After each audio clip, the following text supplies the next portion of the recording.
We are looking at how to pronounce this word as well as how to say more interesting and often mispronounced words, including words from French, including words from luxury, including words from fashion. So make sure to stay tuned and consider subscribing for more learning, because indeed this is a word that is known in English for being associated with the brand Louis Vuitton.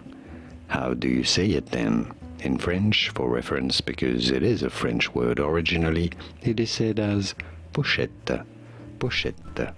In English, though, it is generally said as pochette, pochette, from French, pochette. And now you know. Here are more videos on how to pronounce more interesting names, including luxury and fashion brand names whose pronunciations aren't always obvious. Many get them wrong.